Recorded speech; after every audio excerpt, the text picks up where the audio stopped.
When gas was discovered in 1876, every sort of manufacturing that was popular at the time came here and exploited the gas. Gas runs out in 1910, but the city had decidedly industrialized and it became an industrial waste. The river got bad, and that lasted for most of the 20th century until the 1970s when John Craddock really spearheaded the effort to remove the point discharge from the industrial factories in the area, and that radically changed the river.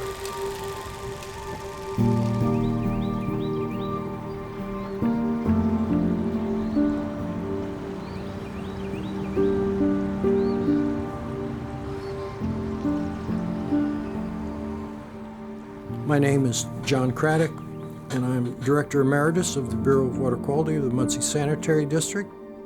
I got into the NR department down here. I set up 13 baseline stations on the White River to see what the condition was, which I kind of knew anyway because the river was red and green, orange, smelled, had junk all over it. And then First Earth Day came along and I gave a talk at that, and the local newspapers picked up on it. People started wanting to know how come nobody's doing anything about cleaning up the river. I had like a 32 or 34 page proposal that I turned into the district to create an actual new department within the sanitary district. There were really hardly any guidelines. The Clean Water Act had just been passed. Most municipalities were not setting up any programs to control industrial, toxic, or hazardous waste. When we set up ours, we were one of the first in the United States.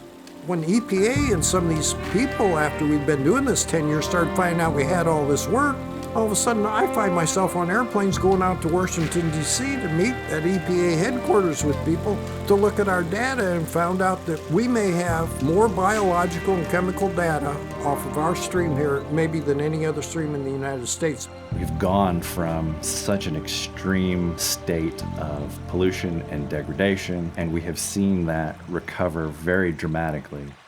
In the 1970s, it was heavy metal pollution from industries. That was the driving factor. That was the single biggest cause of impairment in the White River. Through the Clean Water Act, through pretreatment activities of the Bureau of Water Quality, heavy metals are basically non-existent from the river anymore. And the wildlife responded very quickly and very dramatically.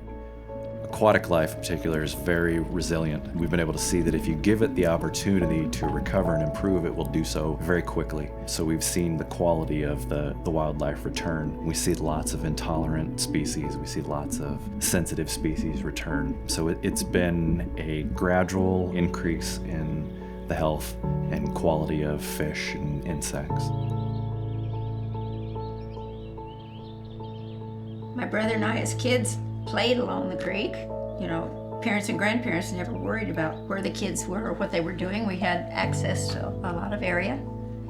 And our kids did, and our grandkids did. Has a lot of history for the area. It's just interesting following what they've done. We've watched the change in the wildlife along Buck Creek, and it's been fantastic. There's an attachment there between human beings and the land. It's all part of creation, and we don't want to lose the land, whether it be the soil or the area. It has to be balanced. We use the word stewardship, so we hope we can keep it as well as it is and perhaps improve to whoever has it next.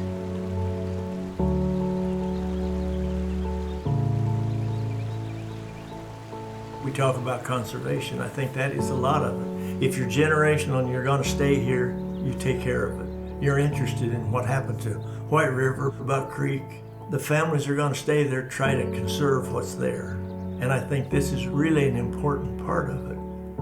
There's pride there. The people are really looking to preserve it, take care of it, but we're stewards of what we've got here, and it behooves us to make sure we maintain that stewardship. Not only am I protecting it for me or my children, but I also like to do it for my neighbor.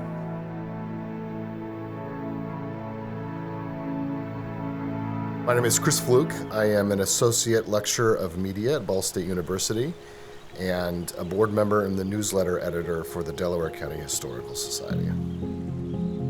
Part of what people have been interested in Muncie is because in many ways it does sort of represent in every town, certainly in the Midwest. And the history of our river has matched the way in which other communities have treated waterways, both good and bad, throughout the past, 200, 300 years.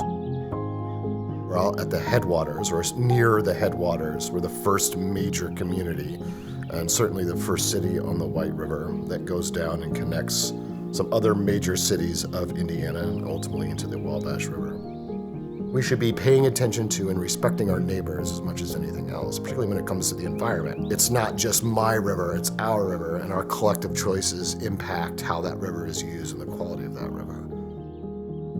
Here in the Headwaters region, we continue to look for opportunities to be a leader. Whatever successes and whatever victories that we have here mean only positive things for all of the folks downriver from us. Ball Brothers Foundation has had a long history of supporting efforts related to the White River that stretches all the way back to the 1920s. To our foundation, the White River continues to be a defining gem and a defining asset of this community. We're really fortunate that the river plays a really critical role in our community and a role that has changed over the years. Different than some other areas, the White River is very accessible in Muncie, so you can essentially access the river itself from nearly any point in Muncie. Over the course of the past 15, 20, 30 years, the focus has been both on that water quality improvement, but also on the creation of recreational opportunities alongside the river. That has meant the build out of the White River Greenway. That has meant the build out of places like the Craddock Nature Preserve, the build out of the Kitzelman Trailhead, which gets people recreating alongside the river, over top of the river. And so now the next chapter, the next phase is actually getting more people into the river. People have always known the river as one thing, or they've heard misconceptions about the river. And so we now have an opportunity as a community to not only build on those changing perceptions and demonstrate that the river is clean, the river is safe for families and for people to use for recreational purposes. As we begin to build that confidence, I think there are new opportunities to continue to make Muncie into a recreational destination for canoeing, for fishing, for kayaking, for tubing. Muncie has a unique opportunity in that regard. And so the more that people are able not just to recreate alongside the river, but have the opportunity to interact with the water and the opportunity to get into the river begins to help write that next story of the White River's history.